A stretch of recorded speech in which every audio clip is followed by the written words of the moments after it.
You've probably met someone like this. Someone who smiles even when life falls apart. They go to work every morning, shake hands, keep promises, and you'd never guess they're carrying a storm inside. They don't talk about how tired they are. They don't post about their struggles online. They don't seek comfort. They just continue. And maybe that person is you. You've learned to hold your pain quietly. You've told yourself, I don't have time to fall apart, so you keep it together. For your family, for your job, for the world. You stand tall, even when no one's looking. But let me ask you something. Why do the strongest people stay silent when they're in pain? Why do they carry so much without showing it? Is it pride? Is it fear? Or is it something deeper? Something wiser? Because the truth is, there's a kind of strength that doesn't make noise. It's not the kind that demands attention or sympathy. It's the kind that endures quietly, with grace. And that's what this episode is about. Today, we're going to talk about the kind of strength that doesn't shout, the kind that survives, the kind the Stoics lived by, the strength of calm endurance. In this video, you'll learn 3 timeless lessons from Stoic philosophy that can help you face pain without losing yourself. And at the end, I'll share one line from Marcus Aurelius, written in his darkest hours, that could completely change the way you see pain. Because sometimes, the calmest faces hide the deepest battles, and the people who never show their pain are often the ones who've already learned how to master it. We live in a world that celebrates expression. Every thought has a post, every feeling a caption. We're told to speak, to share, to open up. But some of the most grounded, resilient people you'll ever meet say almost nothing. They face hardship without complaint, loss without spectacle, and disappointment without bitterness. And society doesn't always understand that. In modern Canada, a country that values empathy and openness, silence can be misread. If you don't speak, people assume you're distant. If you don't cry, they think you're cold. If you don't explain, they think you're fine. But what if silence isn't repression? What if silence is strength refined? The Stoics believed that real power begins when you no longer need the world to see your pain to validate it. They didn't run from suffering. They transformed it. They didn't pretend to be okay. They trained to be okay. Marcus Aurelius, Seneca, Epictetus. These men weren't philosophers in marble halls. They lived through exile, loss, betrayal, sickness, and still found a way to remain calm, compassionate, and unbroken. And maybe that's the lesson we've forgotten today. That the measure of strength isn't how loudly we talk about pain, but how deeply we endure it without letting it harm us. Because being strong doesn't mean you don't feel. It means you feel everything, but you don't let it control you. That's the Stoic way, and that's what we'll explore together today. We'll look at why strong people hide their pain, what Stoicism teaches about emotional control, and how to turn silent suffering into unshakable inner power. So, if you've ever carried pain in silence, if you've ever smiled while breaking inside, stay with me. By the end of this episode, you'll see that your silence was never weakness. It was the earliest sign of wisdom. There's a kind of pain that doesn't scream. It doesn't make a scene. It doesn't ask for attention. It simply exists. Deep, silent, and constant. You can see it in the person who keeps showing up to work, even when they feel like collapsing. In the father who hides his exhaustion behind the calm smile so his kids still see safety in his eyes. In the woman who comforts everyone else while no one notices the heaviness in her own chest.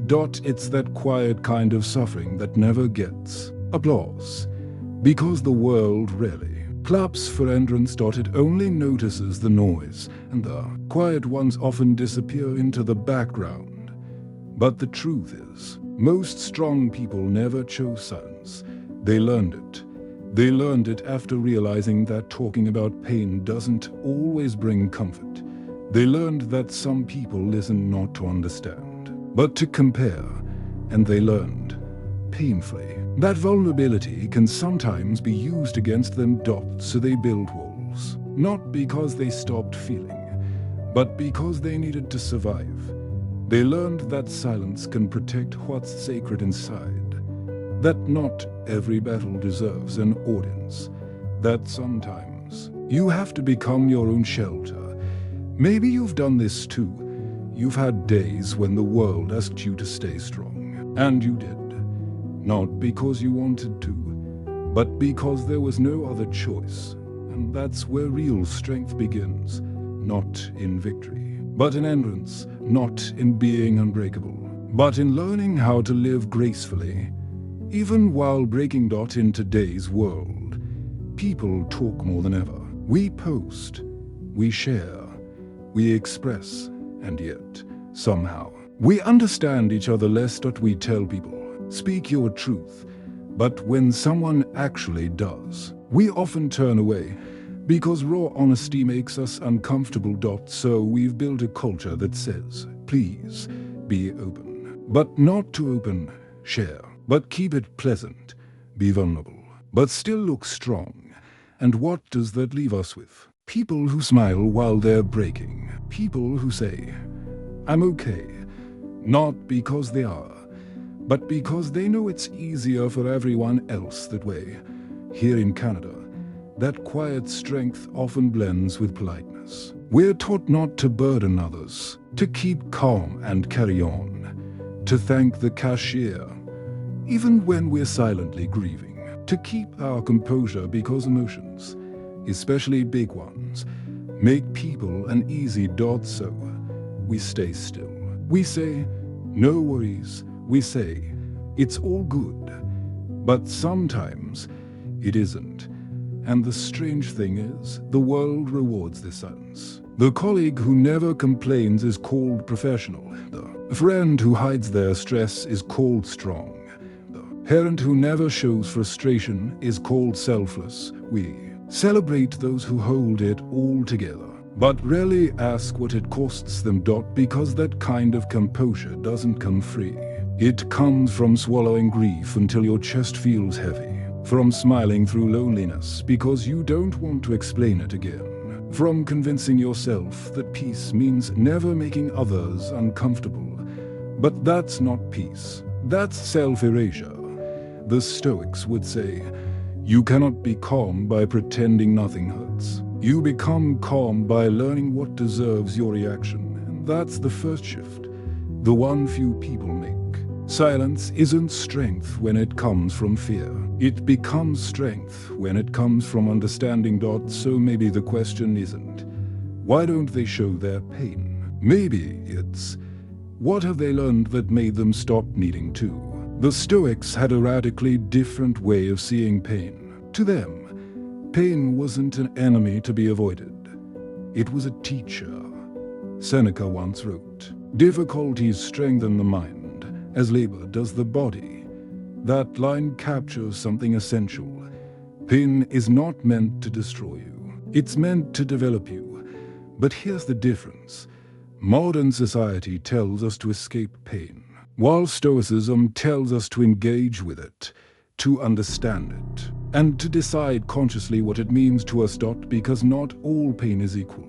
There's the pain that happens, and then there's the pain we create by resisting it. Epictetus called this the dichotomy of control.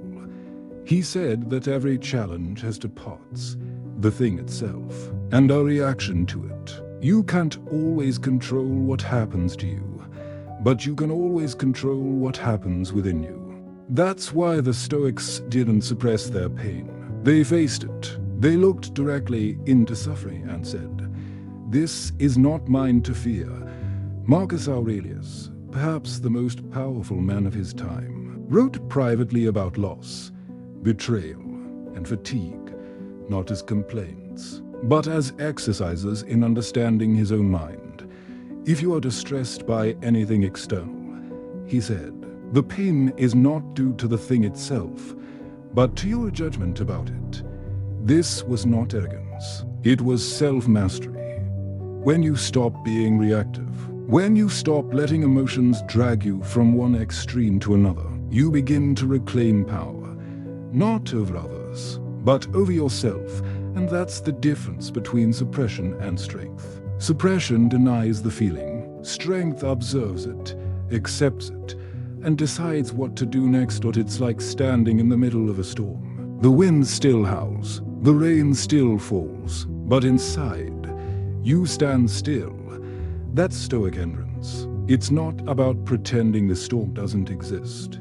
It's about refusing to let it dictate your direction. Strong people don't hide their pain because they're numb. They've simply learned that calmness is a weapon, a silent one, and when you wield it with intention, no storm can truly touch you. Modern psychology, in many ways, is catching up to what the Stoics already knew. The ability to remain calm under pressure, to not crumble, to stay grounded, isn't emotional coldness. It's regulation, it's training.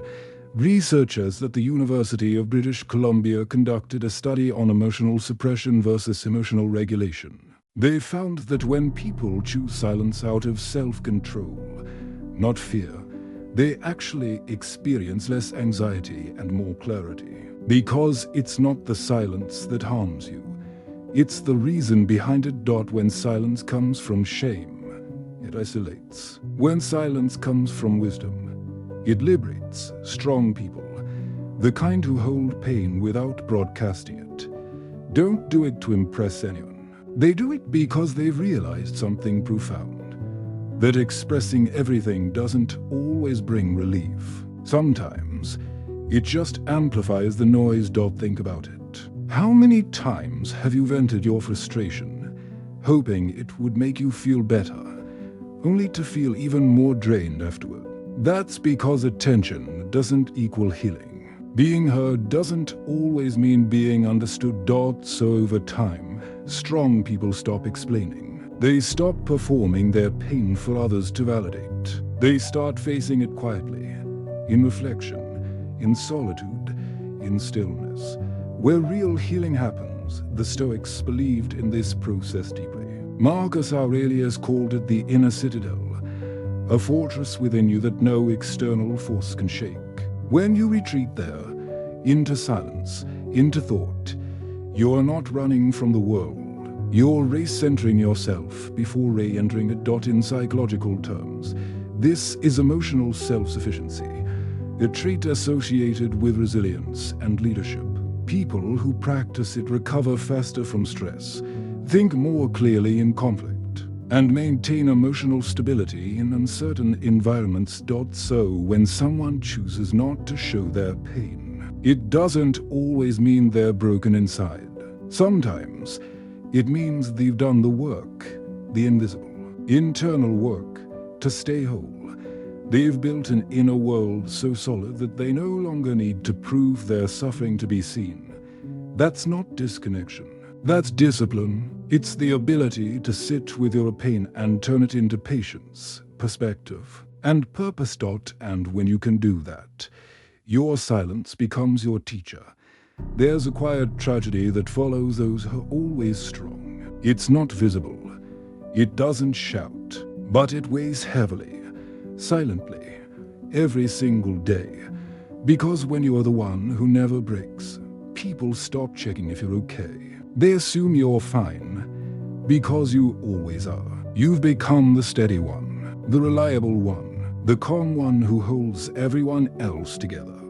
But what happens when you fall apart and no one notices? There's a loneliness in being the strong one. It's not the loneliness of being unloved. It's the loneliness of being unseen. You walk through storms without asking for help because you've learned that when you crumble, others panic. And so, you stay composed, not for yourself, but for everyone around you. And over time, that becomes your identity. You forget what it feels like to be cared for, because you've become the caretaker of everyone else's chaos. The Stoics understood this burden deeply.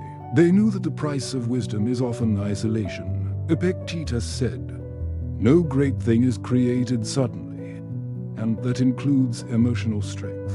It's built slowly, painfully, through disappointment, loss, and endurance.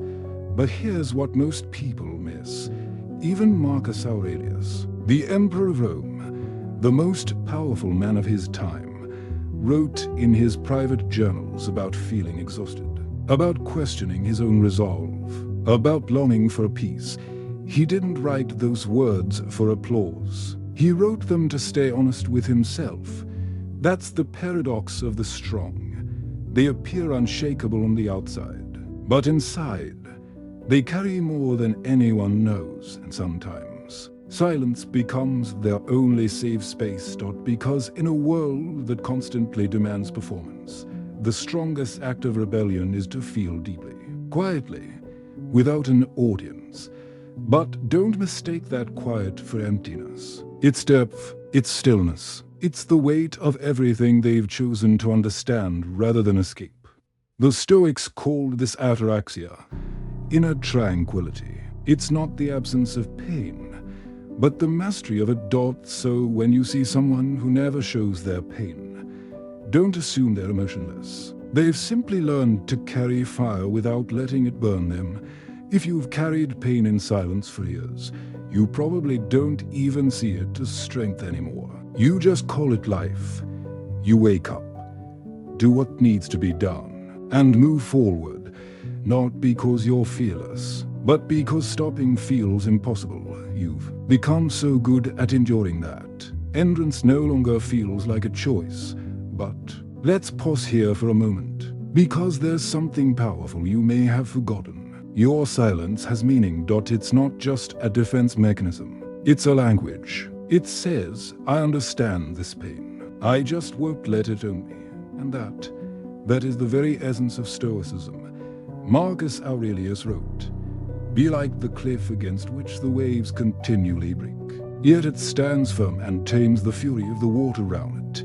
You've been that cliff, haven't you? Holding still while the waves keep coming. You don't curse the storm, you just let it pass. Because deep down, you know, you can't control the sea. You can only control your footing. That's what the Stoics called self-mastery. Not detachment from life, but a deep connection to reality, as it is, not as you wish it to be. When you live this way, pain no longer defines you. You define how pain will shape you. And that changes everything. You start seeing hardship not as punishment, but as practice. You begin to understand that every heartbreak, every disappointment, every lonely night you endured in silence was refining you. Like heat strengthens steel, your trials have forged calmness into your character. You no longer react, you respond. You no longer chase peace, you embody it. And here's the beautiful thing. Once you stop needing the world to validate your pain, you begin to see others differently too. You become gentler, more patient, more understanding of the storms people hide. Because when you've lived through quiet suffering, you develop quiet compassion. That's why the strongest people are often the kindest. They've been through enough to know that everyone's carrying something unseen. So they choose stillness over judgment, grace over reaction, presence over pride. This is what it means to turn pain into wisdom, to take what once broke you and use it as the foundation of your peace. Your silence was never emptiness. It was transformation, and that's something no one can take away from you. There comes a moment, after all the storms, after all the quiet nights, when something shifts inside you. It's not dramatic, it's not loud, it's just peace. You wake up one morning and realize that the things that used to crush you no longer hold the same power. The people who once made you doubt yourself don't feel so big anymore. The memories that used to sting have softened into lessons, and you think to yourself, maybe I didn't survive all this to stay bitter. That's when you understand what the Stoics meant by freedom. Not freedom from pain, but freedom through it. Seneca once said, "No man is more unhappy than he who never faces adversity, for he is not permitted to prove himself." That's you, right now. You've proven yourself, not to the world, but to your own soul. You've walked through fire and discovered that it couldn't burn what was real inside you, because pain, when met with courage, refines you into something unshakable. You stop chasing validation, you stop explaining yourself, and you stop waiting for others to understand. Your silence becomes your sanctuary, not because you're hiding, but because you found peace in your own company. The Stoics called this the highest form of wisdom, to live in harmony with yourself, to accept life without bitterness, to understand that everything that happens, even the things that break your heart, is part of your training. Marcus Aurelius wrote, "What stands in the way becomes the way. Every hardship you faced, every tear you didn't show, every battle you fought alone, it all became the path that led you here. And now you stand quieter, calmer, not because you stopped caring, but because you've learned to care differently. You no longer need to prove your strength. You are strength." And maybe that's the lesson life was trying to teach all along. That true resilience isn't loud. It doesn't demand attention. It doesn't need to be seen. It's the stillness after the storm, the steady breath after the breakdown, the gentle certainty that no matter what comes next, you'll meet it. Not with fear, but with grace, because the strongest people never show their pain. Not out of pride, but out of peace. There's a quiet alchemy that happens when you stop running from pain, when you no longer see it as an interruption, but as an invitation to understand yourself more deeply.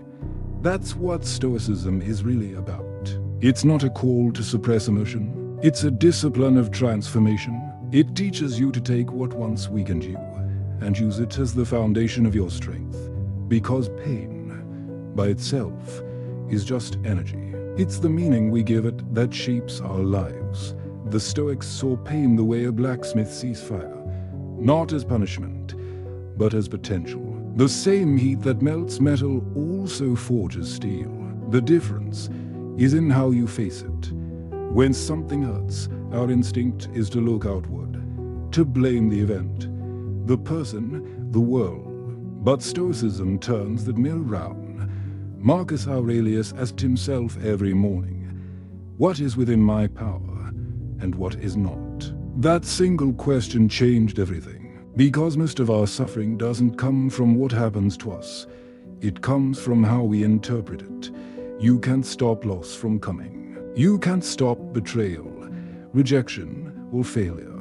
But you can decide what those things mean to you. If pain becomes a reason to close your heart, you will live your life in armor. But if pain becomes a reason to open your mind, you will live your life in awareness. And that awareness, that ability to see clearly through suffering, is where inner power begins. When you stop saying, "Why me?" and start asking, "What can this teach me?" you stop being a victim of circumstance and start becoming a student of life. Pain loses its sting when it gains meaning. And Stoicism helps you find that meaning, not in theory, but in practice. The world is loud. It tells you to react, to speak, to defend, to fight back. But stillness, real stillness, is a decision. It's the art of not giving chaos your attention. Epictetus said, "We suffer not from the events in our lives, but from our judgment about them." Stillness is the space between the event and your judgment. It's that small moment, often just a breath, where you decide what kind of person you want to be. When you're insulted, you can choose anger or composure. When you're hurt, you can choose resentment or understanding. When life feels unfair, you can choose despair or acceptance. The Stoics call this premeditatio malorum, the premeditation of adversity. It means preparing your mind before pain arrives. So when it does, You meet it with calm familiarity instead of panic. This practice doesn't make life painless. It makes you peaceful within pain. It's like learning to swim in cold water. At first, the shock hits you hard. But if you stay still long enough, you realize it's survivable. And eventually, you adapt. That's what Stoicism trains you for. The adaptation of the soul. The final transformation comes when pain stops being personal. When you stop asking, "Why did this happen to me?" and start thinking, "What can I do with this?" Because pain that's carried alone becomes suffering. But pain that's shared as wisdom becomes purpose. That's how Seneca wrote his greatest letters. That's how Marcus Aurelius left behind Meditations. They weren't writing from comfort. They were writing from pain and turning it into light. Every person who's ever inspired the world first faced something that almost broke them. But instead of hiding, they transformed. You don't have to write a book. You don't have to lead an empire. Sometimes, transforming pain means simply showing up with kindness.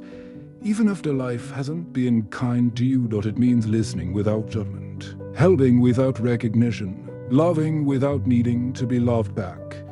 That's the quiet, radiant strength of Stoicism. It's not loud, it's not dramatic, but it's powerful enough to change the atmosphere around you.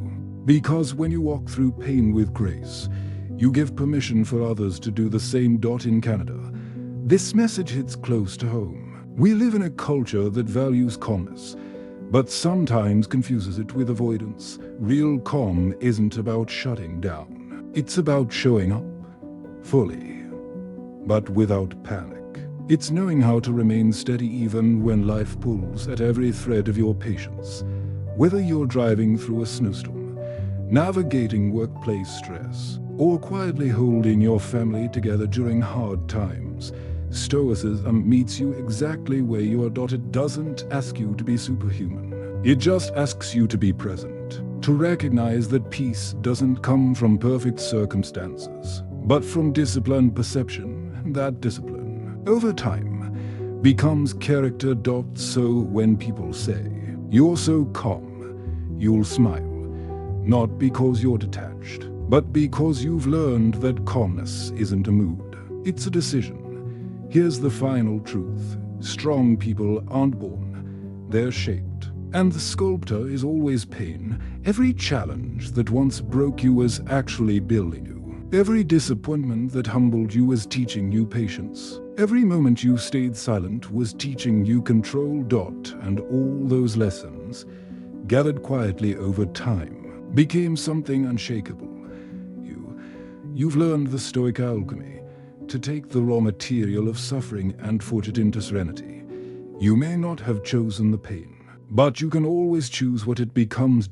And when you do, you stop being a survivor. You become a philosopher of your own life. By now, you understand that Stoic strength isn't about being emotionless. It's about emotional direction. It's not about avoiding pain, but knowing where to place it. So how do you live that every day? How do you take all this wisdom and make it something that actually changes how you move through life? Quietly, steadily, and peacefully. Let's explore that. Because Stoicism isn't a theory to admire. It's a way to live. Especially when life gets hard. Epictetus said, "Make the best use of what is in your power, and take the rest as it happens." That might sound simple, but it's one of the hardest things you'll ever do. When something goes wrong, a project fails, a friend lets you down, you lose an opportunity, your first instinct is to fight it. You replay it in your head. You wonder how it could have gone differently. But here's the Stoic secret. That replay is your suffering. The event already happened. The only thing keeping it alive is your resistance to it. So take a deep breath and accept it. Not in a passive way, but in a peaceful one. Acceptance isn't weakness. It's wisdom. In Canada, we know the feeling of waiting out the storm. When the snow piles up, you don't curse the weather. You adapt. You shovel. You dress warmer. You keep moving. Life works the same way. You can't control the storm, but you can always control your response to it. The next time something hurts, a harsh comment, a broken promise, a lost chance, ask yourself this: what if this isn't happening to me, but for me? The Stoics weren't dreamers. They didn't deny reality, but they were masters of reframing, turning adversity into education. Seneca wrote, "Fire tests gold, adversity tests brave men." So instead of thinking, "this shouldn't be happening," try asking, "what strength is this trying to build in me?" Because every pain you face is preparing you for something future you can't see yet. When you practice this long enough, you'll notice something powerful. The same event that once crushed you now leaves you calm. Not because it hurts less, but because you've grown stronger. That's the quiet evolution of Stoic living. This one might be the most practical Stoic habit, and the hardest. When something triggers you, pause, not to suppress your emotion, but to see it, to name it, to choose your next move consciously. Marcus Aurelius trained himself to pause before reacting, whether to insults, betrayal, or chaos. He said, "If it is endurable, then endure it. Stop complaining." That pause, even just a few seconds, is where your freedom lives. In those seconds, you step out of instinct and into intention. You might notice your anger rising, but you decide not to feed it. You might feel sadness pulling you down, but you decide to sit with it instead of drowning in it. That's not coldness, that's command. If you practice this daily, you'll find that peace stops being something you chase and becomes something you carry. The Stoics were big on simplicity, not minimalism as a trend, but as a philosophy of peace. Seneca said, "He who needs least is nearest to the gods." What did he mean? That the fewer things you depend on for happiness, the freer you become. In modern life, our minds are overstimulated. Notifications, opinions, noise. We crave silence but fill every moment with distraction. So start small. Take a walk without your phone. Have dinner without checking messages. Spend a weekend without overcommitting. The less noise you invite, the more clearly you'll hear your own thoughts. And that clarity, that quiet mental space, is where Stoic strength is reborn every day. Stoic strength isn't just about self-control. It's about selflessness. Marcus Aurelius believed that the purpose of strength is service, to help others endure their pain. 2. He wrote, "What brings no benefit to the hive brings no benefit to the bee." When you've learned how to master your pain, you begin to notice others who are still fighting theirs. You recognize the tired smile, the quiet tone, the subtle way people hide what hurts. And because you understand it, you become gentle. You start helping without needing credit. You listen without needing to fix. That's the highest Stoic virtue. Compassion born from calm. You don't need to post it. You don't need to prove it. Your strength speaks through your presence. And that quiet service is how you make peace contagious. Stoicism isn't an ancient philosophy anymore. It's a modern necessity. It's how you stay human in a world that keeps testing your patience. It's how you stay steady when everything else feels uncertain. And if you practice these steps, accept what is, reframe pain, pause, simplify, and serve, you won't just survive hard days. You'll walk through them with a calmness that others mistake for a mystery. But you'll know it's mastery. So, what have we really learned? That strength isn't loud. It doesn't need to be noticed. And it certainly doesn't come from pretending to be okay. True strength, the Stoic kind, comes from knowing your pain and choosing peace anyway. We started this journey talking about the people who carry storms quietly inside them, who keep showing up, who keep smiling, who keep giving, even when no one sees the effort it takes. and we learn something powerful along the way. That silence doesn't always mean suppression. Sometimes it means sovereignty. You see, the world will always tell you that you need to express everything, explain everything, make sure everyone understands what you feel. But the Stoics, they knew better. They knew that understanding yourself is infinitely more powerful than convincing others to understand you. Because once you learn to master your inner world, the outer world loses its control over you. If you take just 3 things from this conversation, let them be these. First, strength begins with understanding your pain. Don't deny it. Don't dramatize it. Just see it clearly. When you understand pain, you disarm it. Second, your reaction defines your reality. The event is neutral. Your judgment makes it heavy or light. You always have that power, even when life feels out of control. And third, the strongest people aren't the ones who never fall. They're the ones who rise, silently, repeatedly, without bitterness. That's Stoicism. It's not about perfection, it's about progress. Calm, steady, deliberate progress. Maybe right now, you're still in the middle of your storm. Maybe you're doing your best to hold it together for your kids, your partner, or yourself. And maybe you're tired, if that's you. Remember this, you don't have to prove your pain to anyone. You just have to stand. One more time. One more day. Marcus Aurelius once wrote, "The impediment to action advances action. What stands in the way becomes the way." So if life has placed something heavy in your path, don't curse it, use it. Let it refine you, not define you. Because that weight, that invisible struggle you carry, is shaping you into something extraordinary. You are becoming the kind of person who doesn't just survive pain, but transforms it into presence, into peace, and that peace will outlast everything else. Maybe no one sees what you've been through. Maybe no one ever thanked you for holding the line when everything was falling apart.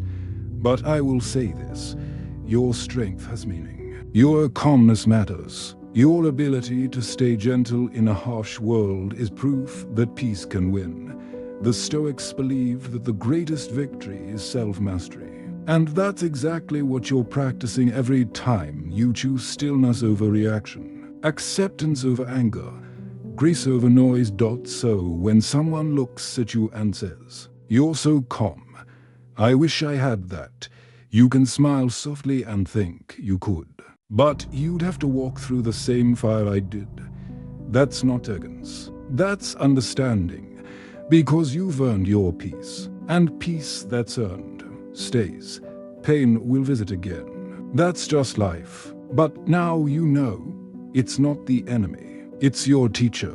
You don't need to show your pain to prove your depth. You don't need to explain your silence to be understood. You don't need the world to see your battle for it to have meaning. Your stillness is your strength. Your composure is your courage. And your peace, that rare, quiet peace, is your greatest victory. Because in the end, the strongest people never show their pain.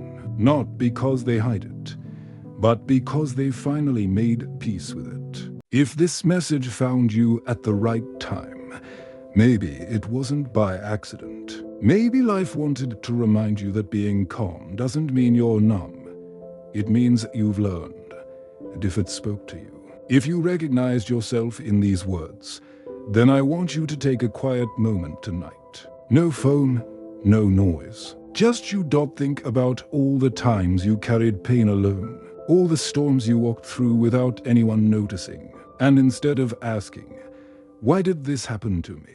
ask yourself, "What did this make me become?" Because the truth is, you've already survived everything you thought would destroy you. And that's not just strength, that's wisdom. The Stoics would say, you've reached a new kind of freedom, the kind that comes when you no longer need applause to feel proud of your entrance. If today's reflection helped you see your pain differently, Let this be a space you return to, a quiet place for thought, balance, and truth.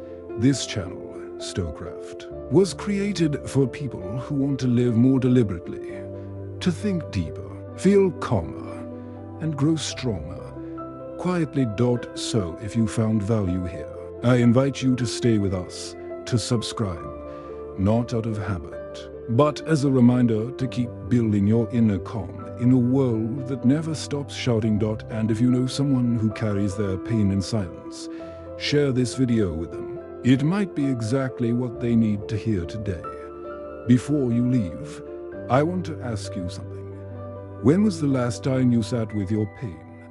Not to escape it, but to understand it. Share your answer in the comments if you feel called to. Not to impress anyone, but to remind someone else reading that they're not alone in their silence. Sometimes a single comment can reach someone you'll never meet and help them breathe a little easier tonight. And that's what Stoic strength is all about. Turning your pain into peace, and then using that peace to heal others.